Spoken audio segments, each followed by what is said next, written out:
बताइए, जो high school में मारपीट हुआ उस पर रवि कुमार ने आप पर आरोप लगाया है कि आपने उसके साथ मारपीट किया है, उस पर आप क्या कहना चाहते हैं?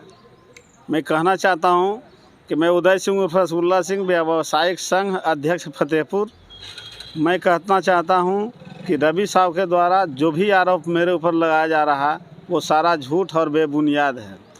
रवि साहब स्वयं अपने अपराधी छवि का आदमी है, शराब माफिया है और उस पर लगभग दर्जन भर मुकदमा दर्ज है। इससे पूर्व 2 माह पूर्व फतेहपुर थाना अध्यक्ष मनोज राम के साथ भी मारपीट किया और फतेहपुर थाना अध्यक्ष राहुल रंजन साव मूक दर्शक बनकर बैठे रहे। थाना अध्यक्ष का उनका पूरा साठगांठ है। आज बताते हैं कि 4 साल पूर्व डुमरी चट्टी में छेड़खानी, लड़की के साथ छेड़खानी के आरोप में वहाँ भी पिटाया। 2 साल पूर्व फतेहपुर बाज़ार में छेड़खानी के आरोप में लड़की के साथ वो भी पिटाया। 2 साल पूर्व लगभग दोनैया में लड़की के साथ छेड़खानी के आरोप में वहाँ भी पिटाया है। करीब 4 माह पूर्व गया में छत्ता मस्जिद के पास लड़की के छेड़खानी के आरोप में वहाँ भी पिटाया है। इसके विरुद्ध रामपुर थाना गया में भी आर्म्स सप्लाई के में एक मुकदमा दर्ज है। रामपुर थाना गया में जो आर्म्स का सप्लाई करता था। फतेहपुर में इसके विरुद्ध आर्म्स एक्ट, SC ST रंगदारी मांगने का लगभग दर्जन भर मुकदमा दर्ज है। फतेहपुर में आज हाल ही एक व्यवसाय साव जी का दुकान बन रहा है, उसको बनाने में 5 लाख रुपया का मांग किया गया था। उसका नाम नरेश साव है, लेकिन उसको फिर DM साहब के आदेश पर दुकान को बनाया गया और फिर बनने के बाद उसके सेटर में ताला मार दिया गया। जब उसको थाना अध्यक्ष के पास खुलवाने के लिए गया तो थाना अध्यक्ष ना जाने उसको क्या बोले, वो जाने, हम ना जानते हैं। लेकिन हम पर लगाया गया सारा आरोप बेबुनियाद है। रवि साहब आपराधिक छवि का आदमी है।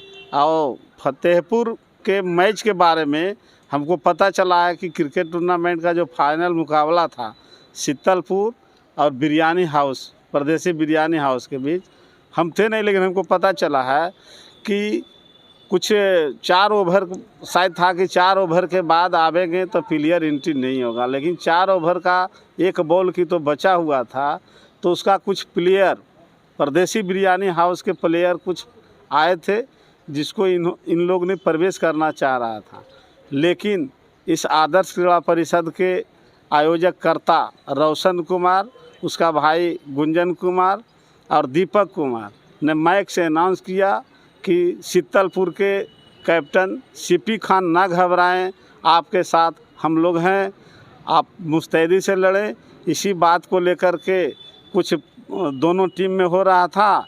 इसी में रवि साहब और गुंजन कुमार पिस्टल से फायरिंग करते हुए भागना चाह रहा था। इसी बीच में कुछ दर्शक में उसमें नोका झोंकी हुआ है। यही तो हमरा जानकारी में यही बात है कि कुछ नोका झोंकी हुआ है। रवि कुमार ने आप पर आरोप लगाया कि आपके समर्थक ने उसे मारपीट किया है। समर्थक वहाँ कहाँ, वहाँ तो दर्शक, वहाँ तो कोई राजनीतिक मंच है नहीं, कोई कार्यकर्ता का बैठक नहीं है कि जो वहाँ समर्थक आ गए। आप पर रवि कुमार ने गैर वसूली करने का भी आरोप लगाया कि टेम्पू चालक से आप अधिक पैसा लेते हैं। तो टेम्पू चालक से तो कहीं हम पैसा नहीं लेते। बस स्टैंड से हमारा ठेका है, फतेहपुर बस स्टैंड जिला परिषद का ज़मीन है, यही हम पैसा वसूलते हैं। इसमें तो करीब 400-500 टेम्पू चलता है, जिसमें मान के चलिए कि टेम्पू चालकों से पूछ लिया जाएगा कि क्या रसूलुल्लाह सिंह के द्वारा रंगदारी किया जाता है। रंगदारी का आरोप रवि साव पर ही है कि झंडा चौक पर अपना गुर्गा रख के 10-20 रुपये टेम्पू वसूलता है। आखिर रवि कुमार आपका नाम क्यों बदनाम करना चाहता है, क्या कारण है? कारण यही है कि वो फतेहपुर में अपना आतंक कायम करना चाहता है। और जिसको कुछ हम कभी कदाल मैंने मान लिया जाए, ऐसा पंचायती में जाते हैं, हम यहाँ के प्रतिनिधि रह चुके हैं, जिला पार्षद पति हैं, मुखिया पति हैं, पंचायत समिति रहे हैं, तब कभी कदाल कुछ बोले हैं। उसी के चलते आवाज़ नज़दीक में नगर निकाय का चुनाव आल है, इसमें मेरा पॉपुलरिटी को देखकर मुझे बदनाम करना चाह रहा है। एक और मुकदमा देखिए भुला गए हैं, कोमल कुमारी नाम की लड़की है। कोमल कुमारी नाम की लड़की है, उसका वीडियो ऑडियो भी वायरल हुआ था। वो इसका गाड़ी रिजर्व किया था, पटना में वो पढ़ती है, छात्रा है वो। इसका गाड़ी रिजर्व किया, वो गया में आके होटल में ठहरा, उस लड़की के साथ ये गलत करना चाह रहा था, उसमें इसका मनसा पूरा होने नहीं दिया। तो वो गाड़ी में लड़की का सामान करीब 7-8 लाख के था, जो मुकदमा भी दर्ज है फतेहपुर थाने में 310/2021 फतेहपुर में मुकदमा दर्ज। उस सारा सामान लेकर के भाग गया और अपने मुकदमा दायर किया कि मेरा गाड़ी चोरी हो गया, लेकिन सारा चोरी ही किया है, गाड़ी भी चोरी ही किया है, सामान भी उसका चोरी किया है। फतेहपुर थाना से फरार चल रहा है वो, लेकिन थाना के इर्द गिर्द में है। थाना उसके घर जाता है, वो भी उसके यहाँ जाता है, नहीं है तो उस थानेदार का मोबाइल का लोकेशन निकाल लिया जाए और रवि कुमार का मोबाइल का लोकेशन निकाल लिया जाए, अब बात वॉइस कॉलिंग निकाल लिया जाए कि कितना कैसा बात होता है, तो उससे साबित हो जाएगा क्लियर। और उसके बाद देखिए 1 तारीख को लगभग करीब 7:30 बजे शाम में मेरा भतीजा रवि 2 तारीख को शाम में मेरा भतीजा रवि रंजन वहाँ सामान खरीद रहा था झंडा चौक पर। उसी समय रवि रंजन कुमार खरीद रहा था, तो रवि साहब उसके साथ 7-8 और थे, सभी पिस्टल लिए हुए थे और इसको फायरिंग किया, गोली मारना चाहा, लेकिन इसके किसी तरह से ही भाग गया। उसके बाद जब थाना को बोलल गया तो थाना कहा कि अब छोड़िए, वो सब देख लिया जाएगा, जबकि CCTV फुटेज निकाल लिया जाए कि वहाँ पर ही देखिए किस तरह पिस्टल लहराते हुए घूम रहा है झंडा चौक के पास। और थानेदार कहता है वरीय पदाधिकारी को कि वो यहाँ से फरार है, जबकि वो करीब 10 मुकदमा का फरार आरोपी है। अगर उसके साथ मारपीट होता तो क्या स्थानीय हॉस्पिटल नहीं था? स्थानीय हॉस्पिटल में तो इलाज करवा सकता था, लेकिन ऐसा उन्होंने नहीं किया। ये सब षड्यंत्र रच रहा है, किसी भी तरह हम उसके परिवार को फंसाएं कि नगर निकाय का चुनाव लड़ने में वो वंचित रह जाए।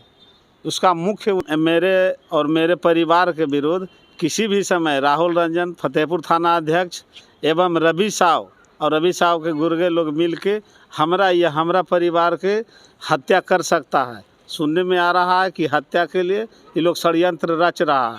अगर परसों मेरा भतीजा नहीं भागता 2 तारीख को, तो हर हालत में गोली उसको लग जाता जिस तरह से गोली चलाया था।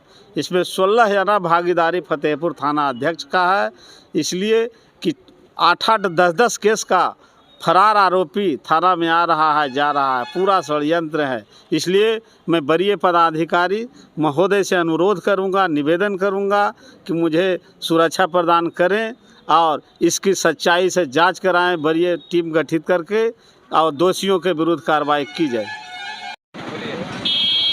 आप जो दुकान लगा रखे हैं बस स्टैंड पे, तो क्या आपसे कोई अवैध वसूली की जाती है रंगदारी के रूप में? जी नहीं। क्या नाम हुआ आपका? सुबोध कुमार। कितने दिन से दुकान लगा? दुकान कम से कम 25 साल से। ऐसा सुनने में आया है कि आप लोग से कोई रंगदारी वसूली की जाती है, क्या सच्चाई है? एक बार रवि कुमार आए थे यहाँ, वो 55 किलो सेव लिए, संतरा ये सब ले करके, उसके बाद में पैसा नहीं दिए, आज तक तो अभी तक पैसा नहीं मिला है। और कोई ऐसा दूसरे लोग? और दूसरे कोई तो ऐसा नहीं किया है।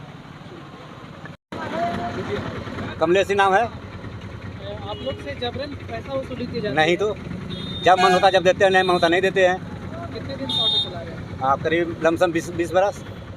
जी हाँ, कोई रंगदारी वसूली? कोई रंगदारी वसूली नहीं है।